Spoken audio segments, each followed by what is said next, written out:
de terminar a aula hoje, aí a gente termina, a gente marca a aula outro dia, pode ser na sexta, tá bom? Na sexta-noite, se vocês quiserem, caso não dê tempo, tá? Então, deixa eu me apresentar, porque eu estou gravando, então meu nome é Rosimeire Castro, sou psicopedagoga, e hoje eu estou dando aula sobre a EOC, Caixa Lúdica, para futuras psicopedagogas e psicopedagogas que são formadas, que também têm o desejo de aprender, não é, meninos? Tem menino hoje? Menino? Não tem nenhum menino. Hoje os meninos me abandonaram, não acredito. Então vamos continuar aqui. Francisco vai perder a aula, né? O Francisco sempre entra, hoje não entrou.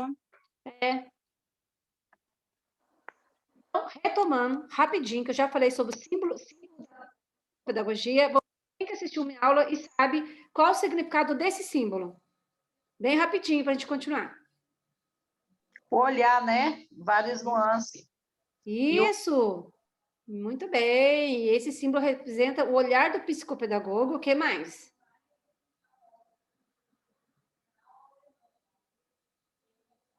O aprendente também. Aonde que o aprendente está?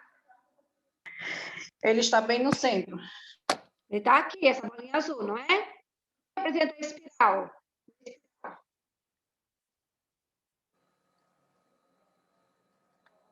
Quem sabe? Pode falar. Representa o quê? O processo da aprendizagem dele, ó.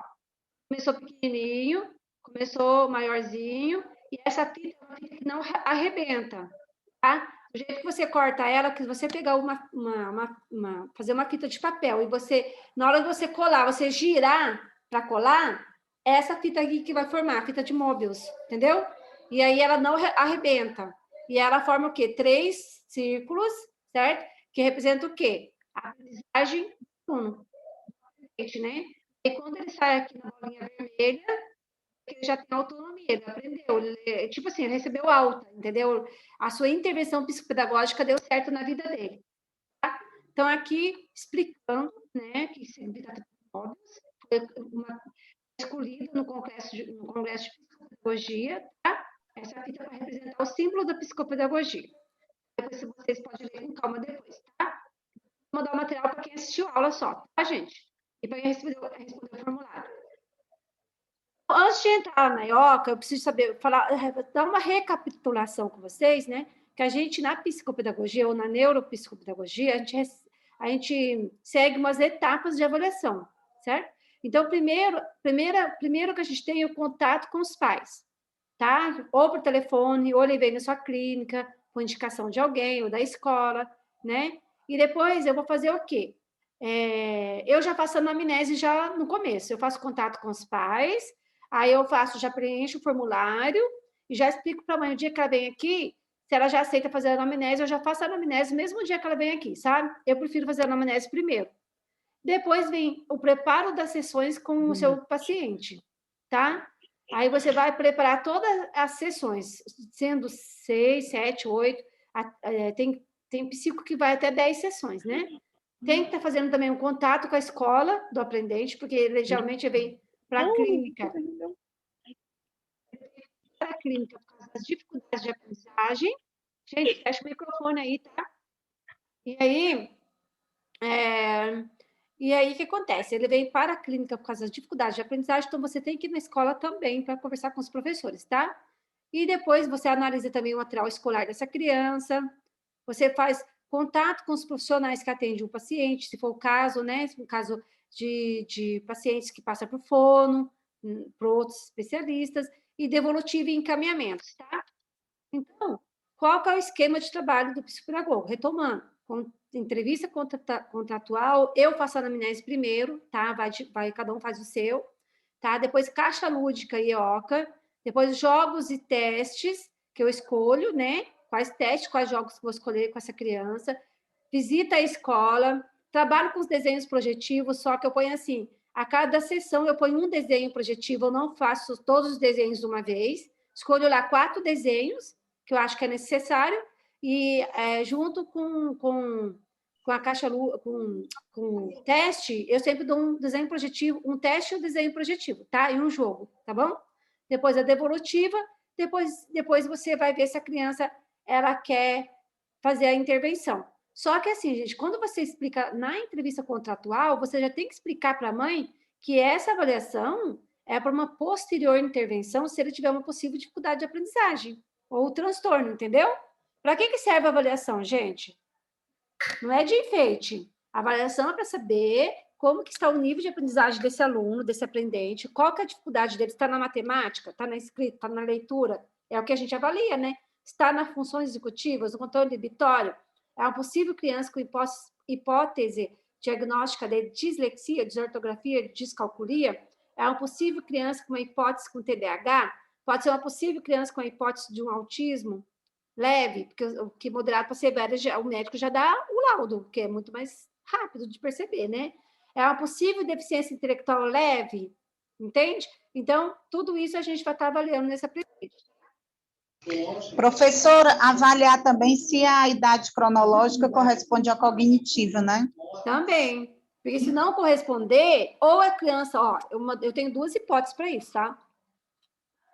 Ou a criança não foi estimulada na pré-escola, em casa, é uma criança hiperassimilativa, né? Uma criança, né? Hipoassimilativa, hipoacomodativa, ela não foi estimulada, né? Na pré-escola, ela não foi estimulada em casa, é uma família que não teve estímulo nenhum. Então, a criança não tem deficiência cognitiva, ela não teve a estimulação. E pode ser também uma possível criança que tem uma possível deficiência cognitiva, que aí tem que passar para a psicóloga, a neuropsicóloga, avaliar o QI da criança, se você perceber, né? Tá? Então, qual o tempo? Aí você, depois da entrevista contratual, né, nessa primeira sessão, você vai falar com a mãe qual o tempo de duração das sessões, o valor de cada sessão, quantas sessões são necessárias, colher os dados, o telefone, o endereço, o nome dos pais, escola que estuda, ano de escolaridade, telefone da escola, assinar o contrato com os responsáveis, contendo o número de sessões, os valores de cada sessão e forma de pagamento. Você poderá trabalhar com pacote também. Então, na psicopedagogia, os aspectos básicos do diagnóstico psicopedagógico é o quê? A investigação, a pesquisa, o esclarecimento de uma queixa e trata-se de não aprender. Então, você vai fazer o quê? Vai pesquisar, vai investigar, você vai ter a queixa da mãe. E, geralmente, gente, a queixa da mãe bate com, às vezes, muita coisa que você vai fazer com a criança. Que a mãe chega lá, não consigo, meu filho não escreve, meu filho não sabe ler direito, meu filho, né, não presta atenção na aula, por exemplo. Então, geralmente, a queixa, geralmente vai bater com possível hipótese também, entendeu? Deixa eu ver se alguém colocou aqui. Então, o pessoal conseguiu entrar na aula, né? Que belezinha. Então, tá, estou olhando aqui o celular, tem uma mensagem. Tá? Trata-se de não aprender. Por que essa criança não aprende? Então, você, como psicopedagogo, você vai olhar, se lembra o olho lá, né, do nosso símbolo? Você vai ter um olhar investigativo para perceber o porquê do não aprender dessa criança, que pode ser o quê? Pode ser, né? Pode ser emocional, sabe? Pai e mãe que brigam muito em casa. Pode ser uma criança que não foi estimulada adequadamente na sua infância ou na sua pré-escola, pode ser uma deficiência intelectual leve, pode ser um autismo leve, aí você vai investigar. Tá? Então, você vai investigar o porquê do aprender com dificuldade, de não revelar o que aprendeu, geralmente tem criança que não revela, tá? De fugir de situações de possível aprendizagem e da autoestima da criança. Se a criança tiver com autoestima baixa, alguma coisa está acontecendo também. Quem que lê esse pedacinho? Que eu vou pegar uma bala ali e já vem, gente. Só lê para mim esse pedacinho, por favor. Já vem. Como despertar a motivação do aluno para aprender? Como criar o desejo em cada um de aprender e produzir bem? Como desenvolver o prazer na aprendizagem escolar?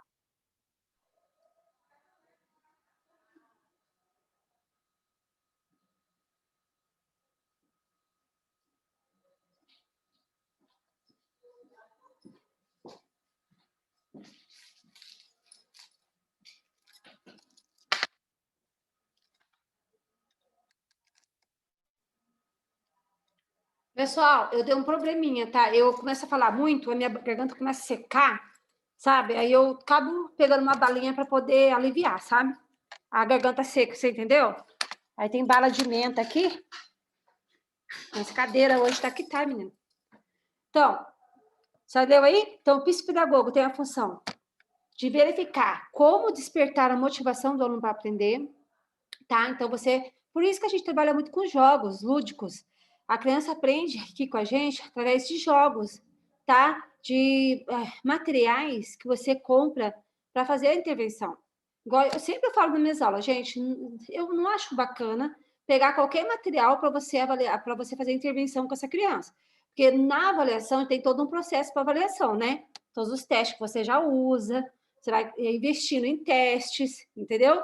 Agora, na intervenção, também você tem que investir em material. Se você quer ser um bom psicopedagogo, tá? Se você quiser ser um bom psicopedagogo, vai lá na Booktoy, certo? Nesse site, a Booktoy é ótima. Então, lá vende muitos livros com testes, que são testes, gente, que você não precisa ficar gastando toda vez, você compra uma vez só. Você compra o livro, o teste já vem junto, aí você salva no seu computador com PDF e você vai imprimir aquilo lá, né, para todos os pacientes que você atende. Então, é bem bacana. Na primeira aula que eu dei, eu falei muito dos testes, tá? Deixa eu escrever aqui. Por gentileza, você pode repetir, por favor, que cortou? Só para você falou onde encontrar os testes? Booktoy é ótimo. Booktoy é a melhor livraria que tem para vender também. A maioria dos testes que eu uso é da Booktoy e da Memnon. Deixa eu colocar aqui Memnon também. Se eu escrever o primeiro nome, isso, ela acha o site aí para entender, gente, senão não dá tempo. Memnon também. Tem uns testes muito só que são mais difíceis. O seu áudio está falhando muito. Ah, mas que coisa desse áudio. Peraí. Deixa eu pôr aqui um clipes aqui bem pertinho. Agora, pois depois fone, gente. Tem que estar melhor esse áudio. Ó, tô bem pertinho da minha boca, ó. Eu comprei um microfone de lapela, tá com meu marido, acredita? Aí é o seguinte, eu não sei por que parece um risquinho aqui no meu PowerPoint, gente. Eu tô aula, parece um risco. Isso, que estranho, né? Aí, então, assim, os testes da Booktoy, eles são mais simples de aplicar. Só você vai estudar, eu gosto muito de usar os testes qualitativos, tá?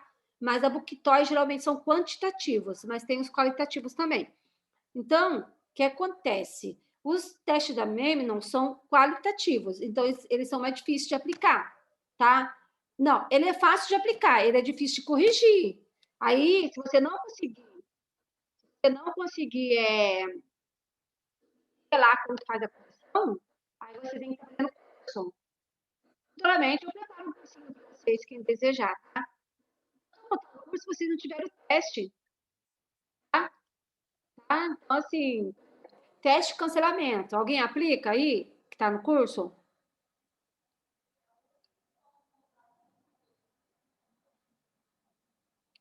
Ninguém escutou eu perguntar? Como neuropsicopedagoga, eu já apliquei o teste de cancelamento, como você mesma disse, ele é simples para aplicar, Sim. Porém, no momento de fazer os cálculos, ele já é mais complexo. É mais complexo, né? Da Menon, isso, da Menon. Isso. Aí você vai pegando experiência, por exemplo, eu já atendi muitos pacientes, então o que acontece? Eu vou pegando experiência agora e eu já consigo rapidinho chegar no resultado, entendeu? Porque você tem que ir nas tabelas de score, né? Ver o resultado. E na hora de aplicar o teste, tem que ter muita cautela. Gente, mas nossa aula não é sobre teste, então eu não posso falar sobre teste agora, você vai falar a aula da IOCA. Mas depois eu posso dar uma aula para vocês com o teste. Então, como criar o desejo em uma criança, um aprender e produzir bem. Em cada um de aprender e produzir bem. Como desenvolver o prazer na aprendizagem escolar. Então, tudo isso é função do psicopedagogo. Vocês têm que estar atentos, entendeu?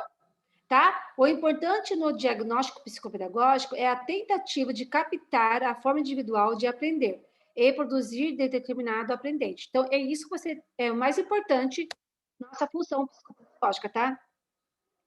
Então, A nossa função é obter uma compreensão global da forma de aprender dos desvios que estão ocorrendo nesse processo. Está vendo que eu repito? Eu repito para vocês memorizar mesmo, entendeu? Busca organizar os dados obtidos em relação à sua vida biológica, tá? O que é o biológico? Pegar lá da anamnese, desde o nascimento dele. O que aconteceu no parto, como é que foi o parto dessa criança, entendeu? Intrapsíquica, investigar a parte também, essa parte do psiquismo através dos desenhos projetivos, através do que ele fala, através de como a família age, tá? E social, vida social dele, como ele é em casa, como ele é na escola, tá? Um ser diferente do outro, tá? Recorrer sempre a conhecimentos teóricos e práticos. É uma pesquisação. Então, quando eu preparo um relatório, gente, pensando, eu preparo um relatório, eu vou pesquisar em artigos científicos. Então, quando eu vou falar sobre o teste de cancelamento, e às vezes eu procuro artigos científicos recentes que dão para mim respostas do por que a criança não foi bem naquele teste, entendeu? Eu não fico só no livro. Então, eu pesquiso também em artigos científicos, tá? Então, hoje em dia, a gente tem que ficar buscando conhecimento. Você não pode ser aquele relatório seu de 10 anos atrás e continuar com o mesmo relatório de 10 anos atrás. Você tem que sempre estar renovando, buscando em artigos científicos, buscando em pesquisas recentes, para você saber o que os testes estão dizendo em relação à aprendizagem da criança, tá? Então, é uma pesquisação, tá bom? Baseadas em hipóteses provisórias que irão sendo confirmadas ou não ao longo do processo. Então, você às vezes, você tem que tomar muito cuidado para não deixar se contaminar na hora da anamnese, na hora da EOCA, porque às vezes você fica pensando assim, essa criança, na EOCA, né? Vamos supor, a criança, você investigou ela lá e ela não conseguiu ler direito. Aí você pode pensar já um monte de coisa da criança. Por que ela não está lendo direito? Só que às vezes ela ficou com vergonha, é a primeira vez que ela está indo com você ainda tem que pegar vínculo com essa criança, né? Empatia pela criança. Então, assim, é uma coisa que você não pode também ficar deduzindo, são hipóteses provisórias que você vai investigando. E aí, se você perceber que essa criança ela é boa em matemática, por que também você vai aplicar um monte de teste de matemática nessa criança? Entendeu? Você vai para o lado da onde está a dificuldade dela, tá? Então, o que é percebido pelo próprio indivíduo ou pelos outros é o que? O sintoma, né? Tá vendo que a criança está triste aqui? A criança tem autoestima baixa. Qual que é o sintoma que essa criança está? Por que ela está com autoestima baixa? Por que ela não está escrevendo bem? É um sintoma. Por que ela não está indo bem na escola? Né? O sintoma sempre vai estar ligado a algo. Tá? Que pode ser esse ligado a algo? Né? Exigência da família. Vamos supor, uma criança que faz natação, faz basquete, faz inglês, faz futebol, vai para a escola, faz reforço escolar, faz Kumon, né? Então, às vezes, a criança ela está perdendo a vontade de aprender por ter tá sobrecarregada. Pode ser uma das hipóteses também, que você vai pesquisando, entendeu? Então, impulsividade, né? Questão de autoestima e autoconhecimento, tá? Ansiedade causada pela frustração de não conseguir o que se acha que pode. Então, tudo isso pode causar na criança, que está tudo relacionado com as queixas escolares, tá bom? A autodefesa em relação a essa grande ansiedade, gerando uma fuga da situação ameaçadora pela diminuição do foco de atenção, dispersão, fantasias variadas, agitação, acarretando a saída do próprio lugar ou da sala de aula, entendeu? Então, a criança, ela está com algum problema, ou na autoestima, ou no comportamento, ou porque não consegue aprender determinado conteúdo, então ela vai gerar uma fuga, entendeu? Ela vai se esconder, ou ela vai se esconder, vai ser uma criança hiperassimilativa, ou ela hipoassimilativa, né? Ou ela vai se extravagar, vai ser uma criança hiperassimilativa, entendeu? Ela vai querer, não quer ficar na sala, quer fugir, né? Controle. Então, o atendimento psicopedagógico possibilita a intervenção e o apoio permanente para possíveis mudanças de conduta do aluno-paciente, dentro do respeito e de suas características pessoais. Então, a gente tem que respeitar, né? Na hora da intervenção, na hora da avaliação, a gente tem que estar respeitando essa conduta do aluno, do paciente que a gente está atendendo ali, tá? E postura profissional. Com a criança ou adolescente, o psicopedagogo fará uma intervenção direta, tá? E com a família, com a escola, é uma intervenção que é indireta, tá? Pacientes novos para avaliação psicopedagógica é sempre uma grande alegria e também um desafio. Cada paciente que você vai receber na sua clínica vai ser um desafio diferente, certo? O Manuel está falando, explica o que é esse teste.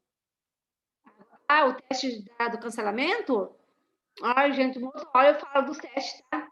Não dá tempo. Esse cancelamento. Muito, não estou conseguindo ouvir. Gente, para todo mundo tá cortando ou só para ela? Tá cortando. Não, está cortando sim. Está cortando. cortando. Para mim também está cortando. Não, Pro, deve ser a sua internet, não o microfone. A minha internet? Deve ser a internet. Mas a minha internet aqui é tão boa, sabia? A internet é empresa. Internet é empresa. Peraí, um pouquinho só. Pode ser que seja o microfone, está muito longe da minha boca aqui, entendeu? Deixa eu ver. Porque eu pus um clipes aqui, não está muito legal esse clipes não também. Não sei, ó. Meu microfone está aqui, tá vendo? Se eu segurar o microfone, vê se melhorou. Melhorou? Tá ótimo.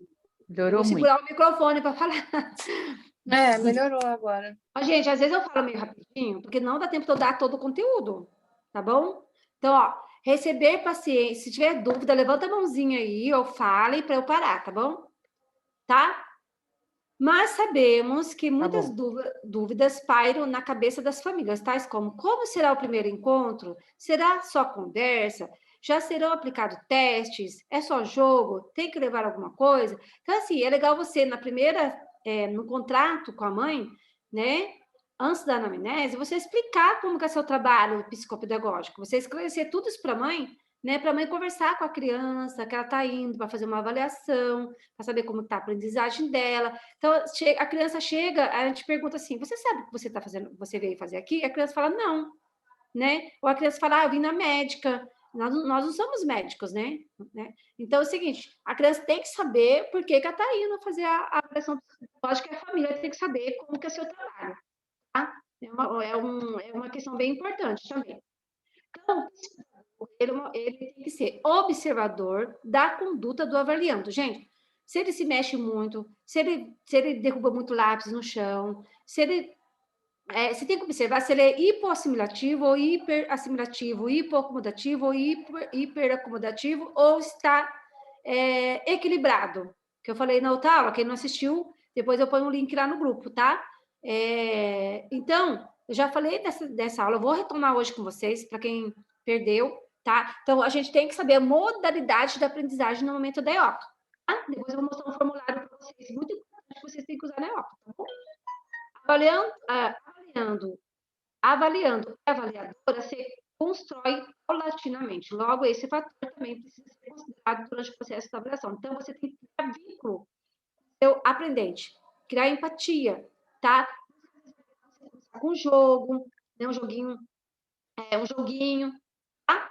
Para você pegar ali a empatia. Se você começar já com teste com essa criança, né? As provas piagetianas são muito legais, sabe, gente? Começa com massinha, a prova piagetiana. Logo eu vou dar aula sobre as provas piagetianas para vocês, tá? Começa com a prova de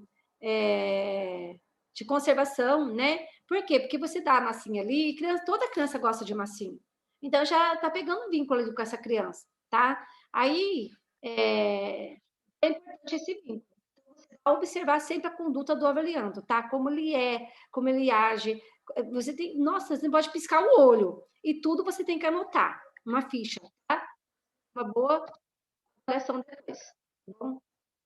Então, aí, falando um pouquinho, né, da psicopedagogia, a psico, ela é baseada na epistemologia convergente, tá? De Jorge Bisca, tá? Que une 3 ciências, que é a psicogenética, a psicanálise e psicologia social.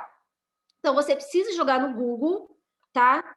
Saber o que é a epistemologia convergente de Jorge Bisca. Então, é um assunto que você que não dá para... Tá cortando o áudio ainda? Nossa, gente. Se ficar cortando o áudio assim, né? Eu não sei o que é, não, porque eu já coloquei o microfone, tá? Então, você precisa estar estudando essas 3 linhas de raciocínio, tá bom? Desenvolvida pelo psicopedagogo Jorge Visca, a epistemologia convergente busca da maneira mais ampla e os mecanismos de aprendizagem do ser humano, tá? Então, se não fosse Jorge Visca, lá da Argentina, né? Que viveu na Argentina, ele montou um centro de estudos lá, voltado para a psicopedagogia. Se não fosse ele, eu acho que a psicopedagogia não seria o que é hoje, tá, gente? Muitas coisas saíram lá do Jorge Visca, tá? Quando eu falo desses 3 conhecimentos que vocês precisam dominar, a psicanálise é o quê? A gente trabalhar com o mundo do inconsciente dessa criança, das representações profundas, operantes através da dinâmica psíquica que expressa por sintomas e símbolos. Quando eu falo da psicologia social, trata-se da constituição dos sujeitos que responde às reações familiares, grupais, institucionais e condições socioculturais e econômicas específicas, tá? Então, você vai avaliar ele na escola, como ele é em casa, como que é. Se ele é uma criança que fala muito palavrão, se ele não fala palavrão, então você vai saber que tem criança que chega na clínica falando palavrão, gente. É o convivimento familiar dele. É o convívio familiar dele, entendeu? Você não vai aprender essas coisas sozinha, é no convívio, tá? E a parte psicogenética. Se encarregam de analisar e descrever o processo construtivo do sujeito em interações com outros e com os objetivos.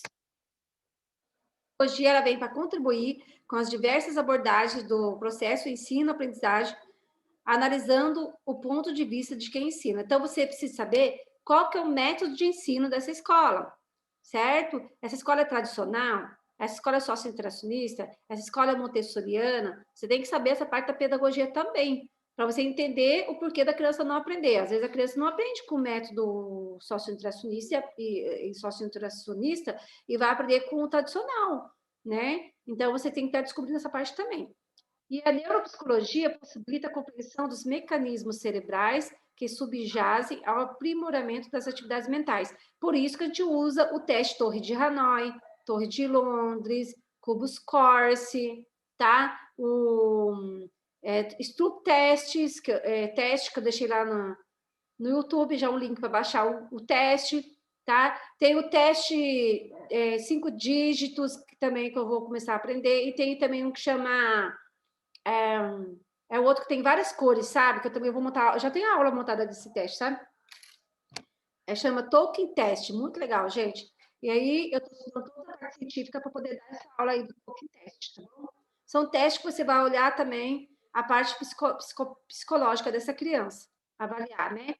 Teste, às vezes nem muito teste, às vezes um jogo, tá? Um jogo da dama, um jogo de dama, um jogo da velha, jogo dos pontinhos,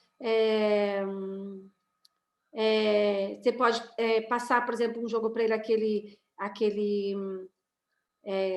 ai, fugiu o nome do jogo, gente. Tem as cartinhas com várias, parece lince, sabe? O lince, você consegue fazer o rastreio visual da criança através do lince, tá? Então, assim, o estudo eu deixei lá no Google, tá? Explicando um pouco do estudo, tá bom? E aí o lince, não então eu vou pegar aqui para mostrar para vocês, espera aí, que aí eu lembro.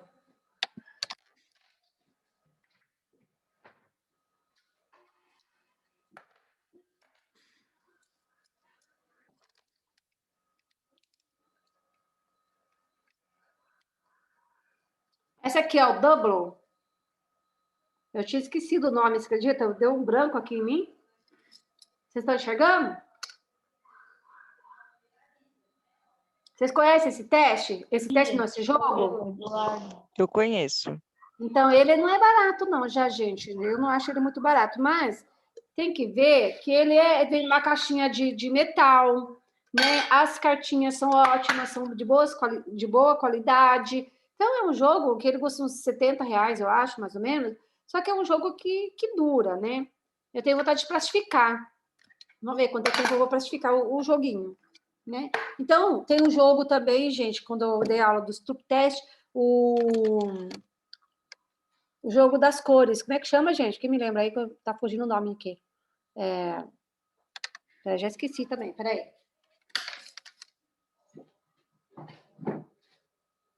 Esse aqui, ó. Color Addict. Tá vendo? Tá enxergando? Sim, tá enxergando, dá para enxergar. Oi? Deu para enxergar, sim. Color Addict. Não vi, mostra novamente.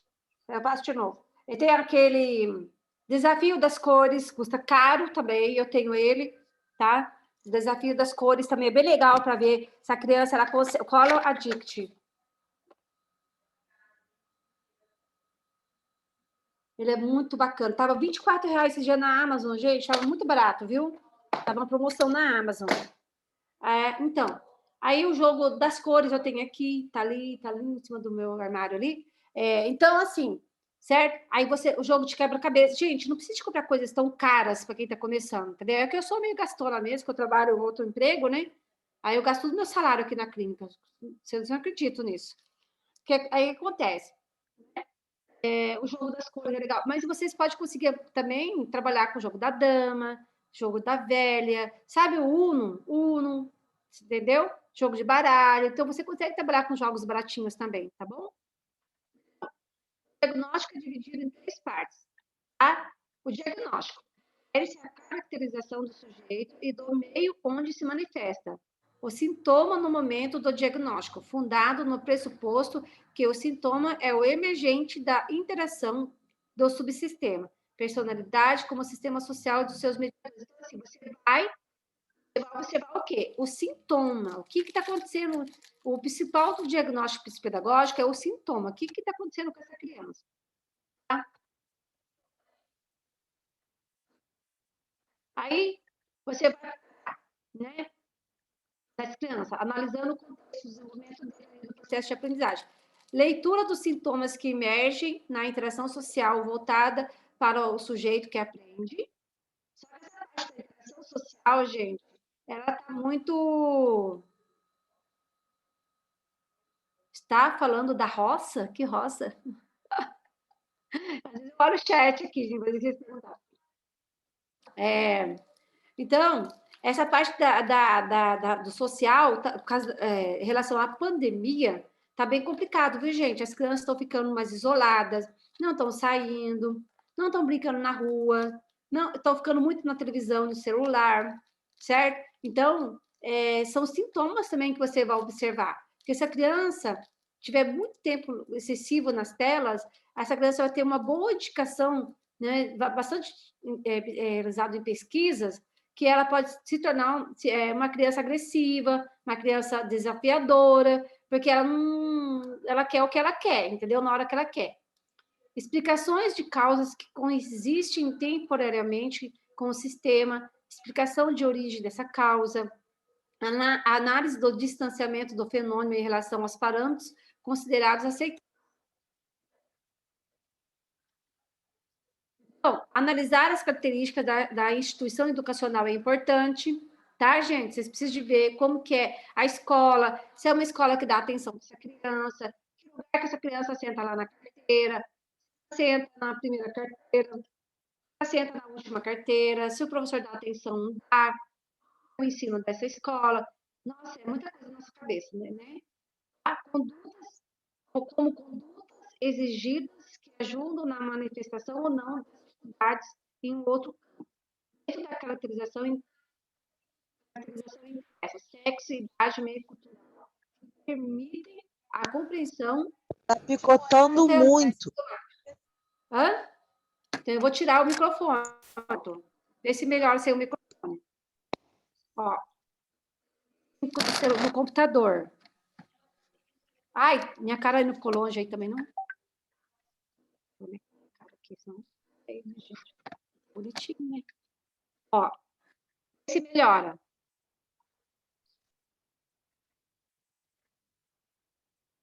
Melhorou? Tirei o fone agora. Você está cortando? Está cortando, professora. Ai, meu Deus. Então, novamente, tá? Você vai levantar as hipóteses dessa criança. Sempre, todo o relatório, você vai estar levantando hipóteses, tá? Você vai procurar saber se a criança não tem um transtorno da aprendizagem, neurológico da aprendizagem, que pode ser uma descalculia, dislexia, TDAH, só que a gente não dá laudo, a gente vai dar uma hipótese diagnóstica, de acordo com o DSM-5, né? Aí você vai ver lá o que fala da dislexia. Você não precisa usar o termo dislexia, tá bom? Você pode falar assim, porque lá no DSM-5 não fala mais dislexia, descalculia, sabia? Lá não fala, fala assim, dificuldade, né, da escrita, coisa assim, tá? Desortografia, dificuldade na escrita, dislexia, dificuldade na leitura, eles falam, lá no DSM não fala mais o nome dislexia, descalculia, eles falam assim, transtornos de habilidades escolares relacionados com a escrita ou com a leitura, tá? Então, se lá no DSM-5 não fala, no seu relatório você vai falar, né? Você não precisa falar. Então, uma possível dislexia. Você vai falar, de acordo com o DSM-5, né? A criança apresenta um possível transtorno de habilidades escolares, neurológicas, né? Então, tem que investigar. Só que essa investigação, ela leva 6 meses, gente. Não tem como saber. Ela tem uma hipótese de dislexia. Mas você vai saber só depois de 6 meses. Sabe por quê? Porque você tem que fazer intervenção com essa criança, que pode ser também uma desaprendizagem. Ela pode não ter aprendido, não ter sido estimulada, entende? Ela foi passando de ano sem saber. Por isso que ela não escreve bem, não lê bem, não sabe matemática. Pode, porque o ensino hoje está meio complicado, entendeu? O ensino público, né? Então, as indicações gerais que incluem outras disciplinas, assim como as indicações específicas inerentes à situação psicopedagógica. Então, você vai estar observando tudo, né? Relacionado à área da matemática, da escrita, da leitura, da compreensão leitora, tudo isso a gente avalia na psicopedagogia, tá? A parte da matemática, da leitura, da escrita, da compreensão leitora, das funções executivas, contorno inibitório, sabe?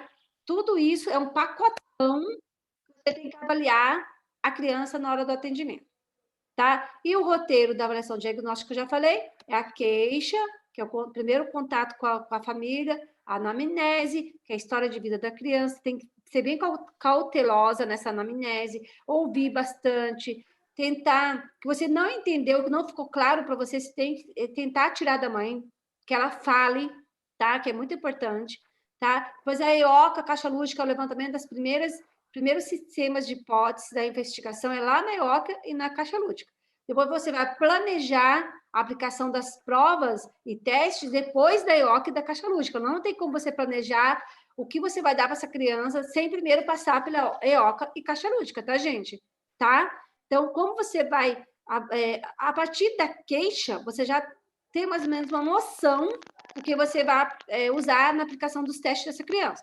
Mas a EOCA e caixa lúdica vai confirmar também para você montar a avaliação dessa criança, tá? Então, nós vamos usar instrumentos, tá, formais, os testes qualitativos, atividades pedagógicas, tá? Para você estar avaliando essa criança, tá? Você vai avaliar o quê? A área cognitiva, você vai avaliar em todo momento também, e também através das provas piagetianas. Você vai avaliar a área afetiva através das provas projetivas, tá? Já falei para vocês que o neuropsicopedagogo não pode aplicar as provas projetivas, porque a neuropsicopedagogia, ela vai mais para o lado da neurociência, da parte da cognição. Então, não vai para o lado da psicanálise, tá, gente? Então, o neuropsicopedagogo não pode aplicar os desenhos, tá? E a área funcional, você vai procurar observar essa criança na parte psicomotora, a gente faz a avaliação psicomotora, a parte da linguagem, a parte sensorial dela, conceitos básicos como habilidades acadêmicas, que é a leitura, escrita e matemática, tá? Aí você vai levantar o quê? O segundo sistema de hipóteses, tá bom? E o levantamento do sistema de hipóteses o tempo todo, né? E você vai pegar dados escolares, entrevista com os professores, vai mandar um questionário para o professor responder, tá? Olhar o material escolar dessa criança. Queixa.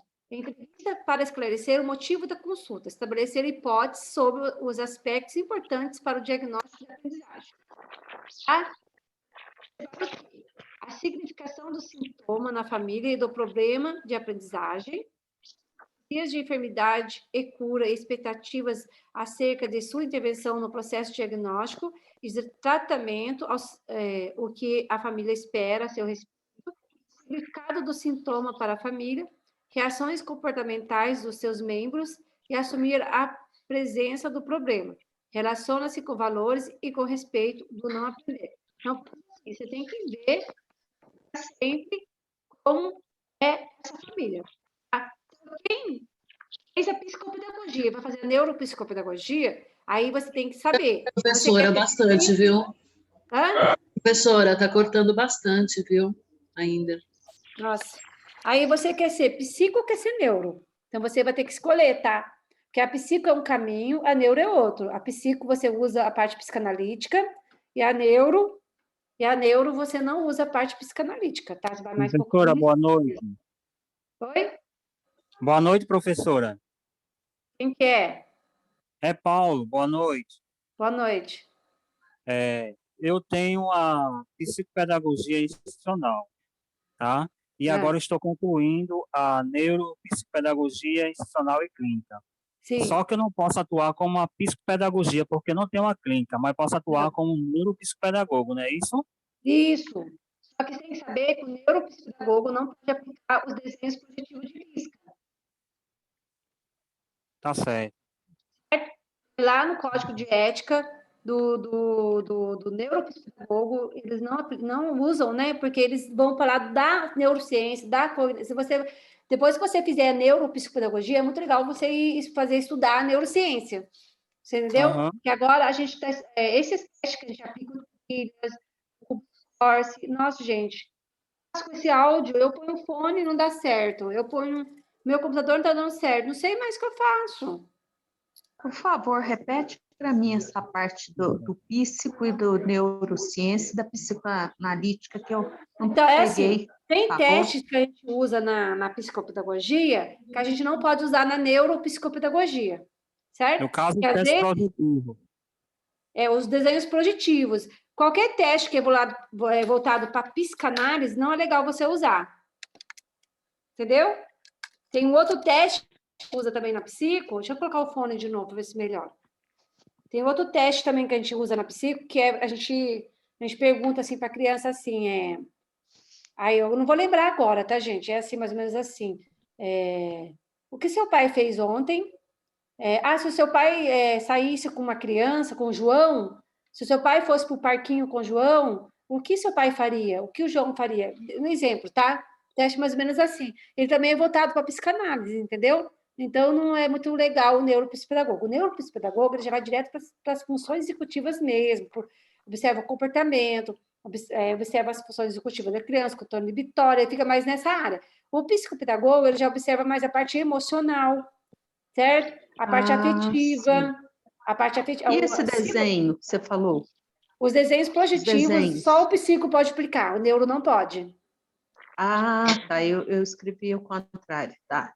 Então, os desenhos, só o psicopedagogo. Só. O neuro não pode aplicar. E aí, gente, também, os desenhos projetivos, olha, pensa bem, desenho projetivo não é fácil analisar, de acordo com o Jorge Visca, eu preparei todas as aulas dos desenhos projetivos, um por um, certo? E para dar aqui no curso que eu dou aqui na minha cidade, né? E eu falar para você, avaliar, depende do desenho da criança, é tão difícil avaliar, é tão difícil interpretar, sabe? Então, eu acho legal, se você está na psicopedagogia, é legal você fazer psicanálise. Eu indico, sabe? Quem quer ficar na psico, nada impede de você... Vamos supor, você faz o curso de neuropsicopedagogia e tem a psicopedagogia, certo? Só que eu quero ser psicopedagoga, eu posso pôr no meu carimbo. Psicopedagoga e neuropsicopedagoga. Só que a minha avaliação vai ser psicopedagógica, não vai ser neuropsicopedagógica, entendeu? Certo? Porque a neuropsicopedagogia vai dar uma base, porque, por exemplo, eu sou psicopedagoga e eu uso quase todos os testes que a neuropsicopedagogia usa, porque ele é livre, eu posso usar também. Entendeu? Só que, se eu quiser continuar na psicopedagogia, é legal fazer o curso de psicanálise, para entender melhor essa parte psicanalítica, essa parte da criança, entende? Aí, assim, dá um nó na cabeça, decidir o que você quer ser. Você quer ser psicopedagogo ou neuropsicopedagogo. A sua avaliação vai sair psicopedagógica ou neuropsicopedagógica. Entendeu? A sua avaliação não pode ser as duas. A sua avaliação não pode ser psicopedagógica e neuropsicopedagógica. Você tem que avaliar ou psicopedagogicamente ou neuropsicopedagogicamente. Entendeu? Sim, Entenderam isso? Pergunta, professora, posso fazer? Você tem que ver o que você quer. Se quer ser neuro ou quer ser psico. Se você fizer os dois. Professora, uma pergunta, dá para fazer? Pode fazer. Quem tem pedagogia e faz neuropsicopedagogia pode atuar com a neuropsicopedagogia ou não? Clínica, sim. Sim, sem problema, né? Sim. Gente, a neuropsicopedagogia tem a clínica institucional. A psicopedagogia tem a clínica e tem a institucional, certo? Se você, vamos supor, eu quero ser psicopedagogo ou neuropsicopedagogo institucional, você pode trabalhar com grupo. Só que você não vai fazer a avaliação. Você vai trabalhar mais na intervenção. Para você avaliar, é a parte clínica. Ah, certo? sim, mas aí a intervenção eu posso estar realizando tranquila. A partir do momento que você trabalha com grupo, aí você vai trabalhar como neuropsicopedagogo institucional. Que aí ele pode trabalhar com 2, 3, 4 crianças, entendeu? Entendi. Não, eu quero trabalhar com essa parte de psicopedagogia no aprendizado, para a criança aprender, né? Com a criança com dificuldade na aprendizagem. Isso.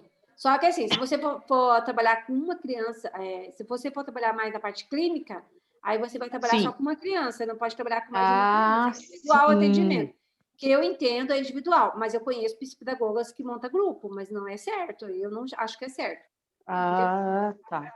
Mesmo sendo na escola? Mesmo você sendo na contratado escola, você vai trabalhar na atender escola? como institucional. Na escola, você jamais vai poder usar a clínica. Ah, tá. Na escola, você nunca vai usar a clínica, só institucional. Você não faz avaliação clínica, essa avaliação que a gente faz com relatório, é só o clínico, e você não usa na escola. Na escola, você trabalha como institucional. Então, na escola, eu trabalharia, qual que seria o básico? O que eu trabalhar com faria na escola? crianças, vai chegar criança com você com dificuldades de aprendizagem, certo? Sim. Na leitura, na escrita e matemática. Aí você vai procurar ajudar essa criança a sanar, a ajudar ela na dificuldade dela da leitura, da escrita e da matemática. Entendeu? Você vai trabalhar mais com isso. Então, eu vou procurar... Como, por exemplo, professora, na institucional, no caso da escola, uma criança com dificuldade de aprendizagem, eu posso trabalhar com ciência fonológica, pode, com matemática, com jogos, né, para realmente diminuir essa dificuldade. Isso aí.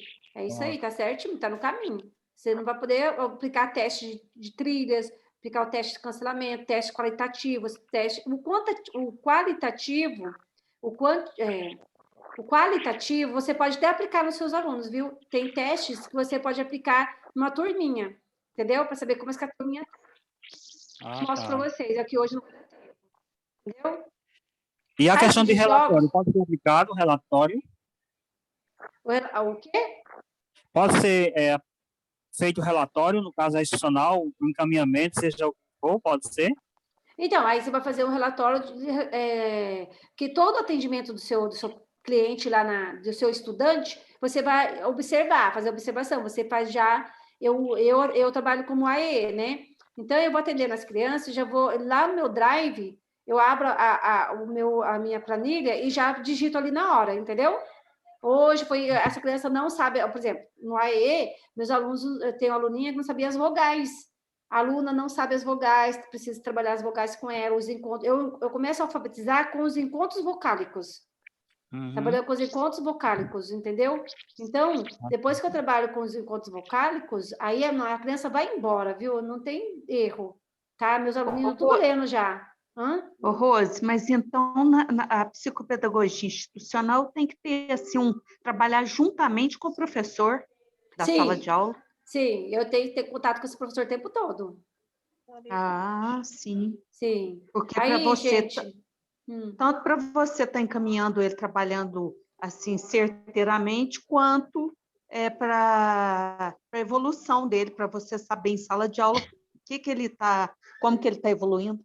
Isso. Aí você tem que fazer um bom relatório, entendeu? Não tem que fazer. Você não pode fazer aquele relatório Ctrl+C, Ctrl+V, que eu vejo muito por aí, entendeu? Sim. Você tem que fazer o relatório realmente do que a criança precisa. Então, se você percebe que ela precisa trabalhar com ciência fonológica, gente, põe o aplicativo Grafogames. Vocês conhecem o Grafogames? Rose, qual que é os jogos mesmo que você falou que pode trabalhar com essas crianças na institucional? Perdão, jogos não, dos testes. Gente, eu acho que o Grafogames é com P. É com P, tá? Arruma aí. Grafogames Brasil, tá? Aí o MEC deu um curso que chama Tempo de Aprender, e depois ele lançou esse Grafogames, acho que é com P, tá?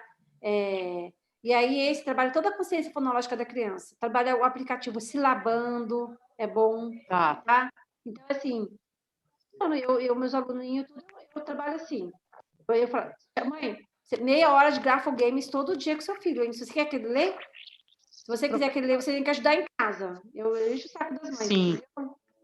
Professora, aqui no Ceará tem um também muito bom que chama Luz do Saber. Eu gosto muito de utilizar ele. Ele é do governo do estado. Luz do Saber. Uso muito pelos alunos. Pode, ele é livre de acessar. Luz do Saber. Nossa, deixa eu anotar aqui, eu adoro, gente. Gente, tem o Afinando o Cérebro. Afinando o Cérebro também é bem legal, hein? Tem umas coisas meio de graça lá, dá para usar. Ai, tô sem nenhum papel aqui, não acredito coisa dessa. Luz do Saber? É o nome do site? Eu vou entrar, hein? Bom, gente, vamos continuar. Você entra, viu? Olha, você bota Luz do Saber, é um aplicativo do governo do estado do Ceará. Muito bom. Eu uso bastante. Aplicativo. Ai, gente, que legal. Muito bom mesmo, viu? Nossa, obrigada pela dica. Estou muito lá na escola. Gente, eu estou atendendo meus alunos online e eles estão aprendendo, você acredita que a mãe está ajudando? Gente, vocês não acreditam. Muito legal. Ó, então, a escola... aí você também tem que observar a metodologia da escola, tá? Como que esse profissional trata essa criança, como que essa criança tem um reforço escolar, se ela está indo para o API, aliás, porque quando ela tem... Porque para ir para o laboratório de aprendizagem, não precisa passar para psicopedagoga na escola, não precisa ter laudo. O laudo é só no AE. Certo? Aí o que acontece? Então, você vai observar tudo isso sempre. Tá bom? Acho que a minha aula está muito comprida, gente. Nossa. Então, fundamental do diagnóstico. Identificar as causas de dificuldade de aprendizagem, já falei. Boa noite, professora. Posso fazer uma pergunta? Pode. Eu estava com uma dúvida a respeito da diferença entre o transtorno intelectual e o transtorno mental. Eles são é a mesma coisa? Hoje em dia não pode, hoje em dia não é legal usar mental. Hoje em dia, no lugar do mental, o certo é usar intelectual, tá? E não existe portadores de deficiência. Gente, o termo portador, não me fale, pelo amor de Deus, tá? O certo é falar qual? Perdão? Indivíduo com deficiência, não portadores de deficiência. Transtorno intelectual, é isso? E sim, também. Porque, assim, no CID-10 ainda está mental. Deficiência intelectual. Deficiência intelectual, certo. No CID-10 ainda está mental. Os médicos ainda põem mental. Mas o CID-11 eu creio que vai mudar. Eu creio que vai ser intelectual. Eles vão mudar essa nomenclatura, entendeu? Então, o autismo, o TDAH, ele entra como transtorno intelectual? Não. O autismo TDAH é um transtorno do neurodesenvolvimento. Ele é diferente. Porque o transtorno do neurodesenvolvimento, né? Isso. Eles são inteligentes, entendeu? O autismo é assim, ele está em leve, moderado e severo agora, né? Geralmente o autismo leve não tem deficiência intelectual. O leve, é difícil um autista leve que tenha deficiência intelectual, mas do moderado para o severo, eles têm mais possibilidade de ter deficiência intelectual. A criança com TDAH, ela não tem deficiência intelectual. Ela tem o TDAH, que é um transtorno do neurodesenvolvimento, e geralmente tem comorbidades, né? Que é a dislexia ou a descalculia, mas elas são inteligentes, entendeu? Entendi. Muito obrigado. Ô, professora, posso falar? Pode. Aí eu trabalho há anos já na PAI e o termo que a gente usa é deficiente intelectual. Sim, não E, se por usa mais exemplo, mental. se é uma criança, é autista, porque nós temos muito autista na PAI. Sim. Mas o nosso autista é um autista grave. Temos também, quando é pequenininho, autista leve. Porém, é colocado assim, autista, né, quando já é feito o diagnóstico, autista com deficiência intelectual. Sim. Ou se tem outras, porque geralmente tem outras, ou outras, é assim que a gente coloca. Sim, Nossos relatórios, deficiência intelectual e outras, entendeu? Isso. É o certo, né? Ai, que legal, tem bastante experiência, né? Aí, sabe outra coisa que eu tava... Hã? O autismo nível 1 pode ter dificuldade? Pode sim, pode ter uma dificuldade na escrita, na coordenação motora, gente. Os autistas têm muita dificuldade na coordenação motora fina, tá? Porque não foi muito estimulado. Sim. Então, você tem que trabalhar essa parte da coordenação motora fina com eles, né? Professora, boa noite. Surgiu uma dúvida. A dislexia, o TDAH, a descalculia também é um transtorno neurobiológico, né? Isso, é um transtorno de neurodesenvolvimento também. Eles já nascem, né, com a dislexia. A dislexia adquirida é quando você sofre um acidente, certo? Bate a cabeça, tal. Mas a criança que não tem dislexia adquirida, que quando ela sofre um acidente, ela já nasce com a dislexia, só que vai descobrir lá para o 3º ano, 4º ano, na hora que apresenta as dificuldades na escola. Sim, entendi. E a mesma coisa da descalculia também, né? Também. Já nasce com descalculia. Aí lá para o 3º ano, 4º ano, que aí começa a ver que a criança não consegue fazer conta. Entendeu? Tudo, tudo. Professora, Todos os Downs têm deficiência noite. intelectual? Tem, gente. Toda criança Down tem deficiência intelectual. A gente pode usar o termo, né? A gente pode usar esse termo, transtorno neurobiológico para descalculia, dislexia, transtorno do neurodesenvolvimento, geralmente são transtorno do neurodesenvolvimento, né? Não é? Ok. Obrigada. Professora, o psicopedagogo institucional, ele pode fazer intervenção com mais de uma criança no mesmo horário?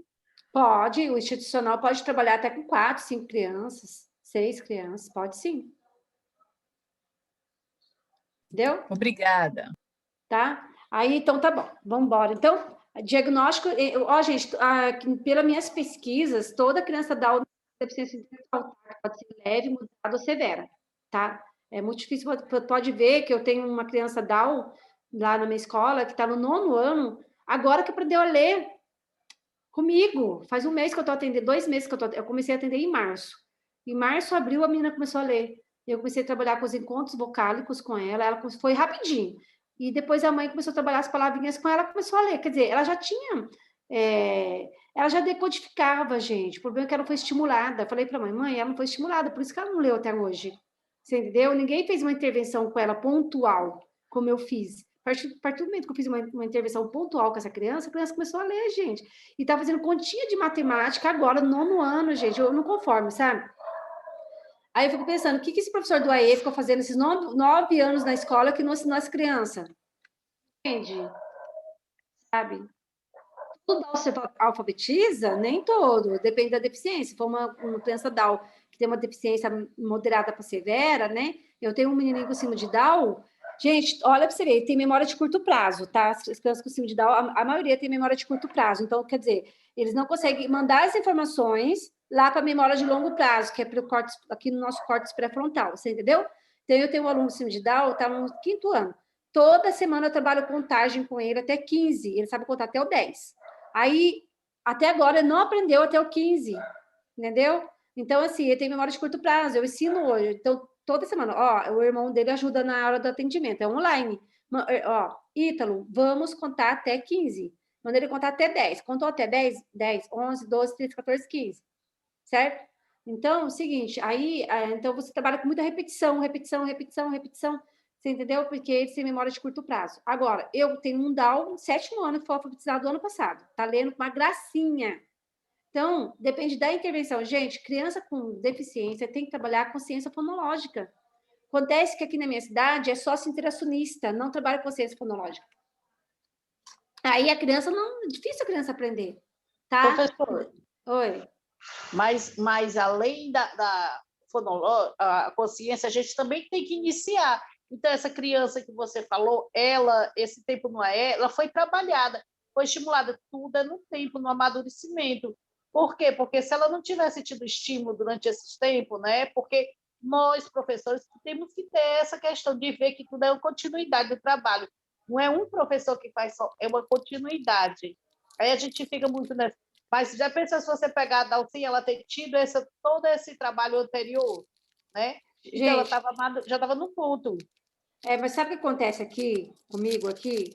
As crianças são acompanhadas por estagiário, certo? E o estagiário não tem muito preparo, não tem um curso, não tem nada, entendeu? E se o professor do AE não for um professor do AE que fica ali em cima, entende? Em cima do estagiário, é assim que você vai fazer com essa criança, é assim que você vai ensinar, entendeu? Aí o que acontece? A criança fica lá com o estagiário, fica acomodado com o professor, e o professor, se não for um professor atento com a criança que está ali com deficiência na sala, essa criança está passando de ano assim, sem estímulos, entendeu? O que acontece na realidade? Por isso que ela chega no 9º ano sem saber ler, ou no 7º?